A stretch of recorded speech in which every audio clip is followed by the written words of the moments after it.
जय हिंद दोस्तों। आज हम क्लास 12 का मॉडल पेपर समान हिंदी सत्र 2023-24 का मॉडल पेपर हल करने जा रहे हैं। इसका पीडीएफ आप चाहते हैं तो हमारे टेलीग्राम को ज्वाइन कर लीजिए। ऐसे ही वीडियो के लिए हमारे चैनल को सब्सक्राइब कीजिए और प्लीज़ कोई प्यारा सा कमेंट कीजिए जिससे हमको कोई अगली वीडियो बनाने में जो हम बनाए वीडियो उसको आप बताएं किस आधार पर बनाए वीडियो हम। आइए समय न व्यर्थ करते हुए हम डायरेक्ट प्रश्नों पर हल करते हैं।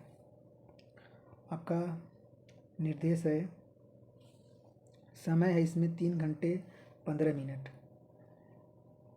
3 घंटे 15 मिनट है और पूर्णांक है 100 नंबर का और नोट है, मतलब उसमें क्या निर्देश है, आरंभ के 15 मिनट विद्यार्थियों के प्रश्न पत्र पढ़ने के लिए निर्धारित हैं। और दूसरा निर्देश है, सभी प्रश्न के 2 खंडों के सभी प्रश्न के उत्तर देना आवश्यक है, मतलब सभी को प्रश्न देना आवश्यक है, को भी छोड़ना क्वेश्चन नहीं है। यही मॉडल पेपर ज़रूर आपके पेपर में कंफर्म यूपीएमएसपी द्वारा तैयार किया हुआ है। यही है मॉडल पेपर जो आपके पेपर में कंफर्म यही होगा। 2023-24 का मॉडल पेपर ज़रूर आपके पेपर में मिलेगा। समय न व्यर्थ करते हुए सीधे हम अपने प्रश्नों पर आते हैं। पहला प्रश्न है, शिक्षा का उद्देश्य निबंध के लेखक हैं। ये भी बहुत अच्छा क्वेश्चन है, इम्पोर्टेंट है। शिक्षा उद्देश्य का निबंध के लेखक कौन है? इसका होगा ऑप्शन है भारतेंदु हरिश्चंद्र, संपूर्णानंद, मोहन राकेश, रामकृष्ण दास। आप जो प्रश्न आपको मालूम है वह कमेंट बॉक्स में कीजिए। इसका उत्तर होगा option number 2 Sampurnanand, option number 2 Sampurnanand. और दूसरा अगला क्वेश्चन है, लल्लू लाल की रचना है। क्या है कि लल्लू लाल की रचना है? पहला ऑप्शन है सुख सागर, प्रेम सागर, परीक्षा गुरु, रानी केतकी की कहानी। ये भी पूछा जाता है कि रानी केतकी की कहानी किसकी लेखक है? ये हैं इंशाअल्लाह खां। और इसका उत्तर होगा प्रेम सागर। लल्लू लाल की रचना है प्रेम सागर। और ग नंबर क्वेश्चन है,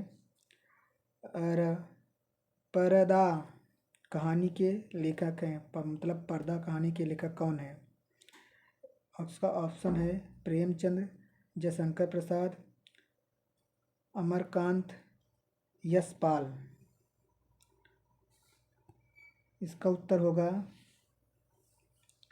यशपाल, ऑप्शन नंबर 4 यशपाल। और घ नंबर है, आवारा मसीहा के रचनाकार हैं। ये भी बहुत अच्छा क्वेश्चन है, बार परीक्षा में पूछा जाता है। आवारा मसीहा के रचनाकार हैं। पहला ऑप्शन है विष्णु प्रभाकर, रामवृक्ष बेनीपुरी, राहुल संक्रियायन, संगीत राघव। इसका होगा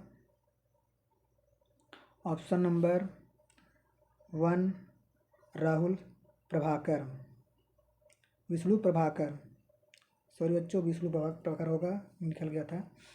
और अगला क्वेश्चन है, बाणभट्ट की आत्मकथा के लेखक हैं। महावीर प्रसाद द्विवेदी, सरदार पूर्ण सिंह, वसुदेव शरण अग्रवाल, हजारी प्रसाद द्विवेदी। इसका उत्तर होगा बाणभट्ट के लेखक हैं हजारी प्रसाद द्विवेदी, ऑप्शन नंबर 4 हजारी प्रसाद द्विवेदी। दूसरा प्रश्न है, दूसरे का नंबर है, कामायनी किस युग की रचना है? ये भी बहुत अच्छा क्वेश्चन है। कमायनी इम्पोर्टेंट है। कमायनी किस विधा की रचना है? इसका उत्तर होगा कमायनी। आवाज़ जूम कर लेते हैं, आपको अच्छे दिखाई दे। कमायनी होगा, कमायनी है छायावादी युग की। और अगला क्वेश्चन है, निम्नलिखित कवियों में से कौन सा प्रगतिवादी युग का है? कौन से कवि इसमें प्रगतिवादी युग के हैं? पहला ऑप्शन है अग्रदास, तुलसीदास, नंददास, रामधारी सिंह दिनकर। इसका उत्तर होगा रामधारी सिंह दिनकर। ऑप्शन नंबर चौथा रामधारी सिंह दिनकर। रामधारी सिंह दिनकर होगा।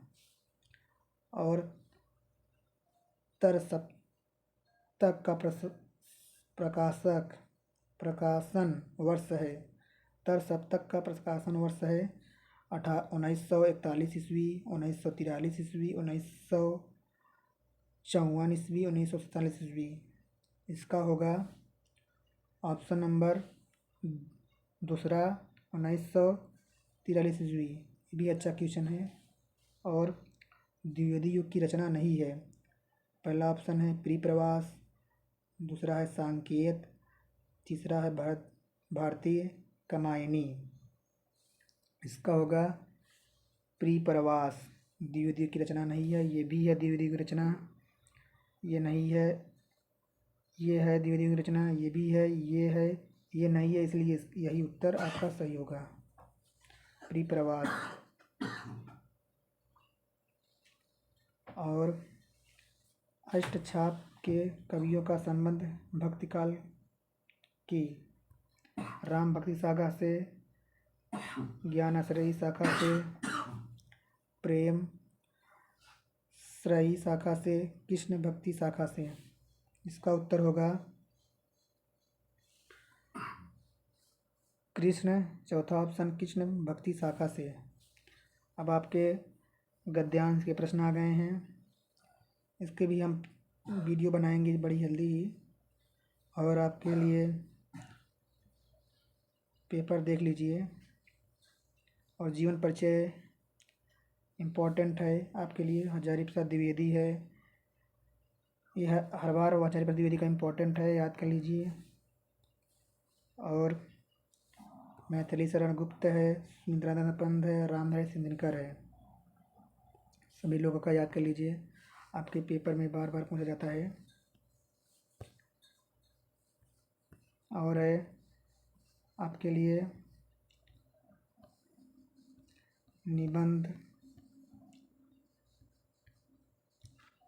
अच्छे पेपर हैं। निबंध है आपके लिए,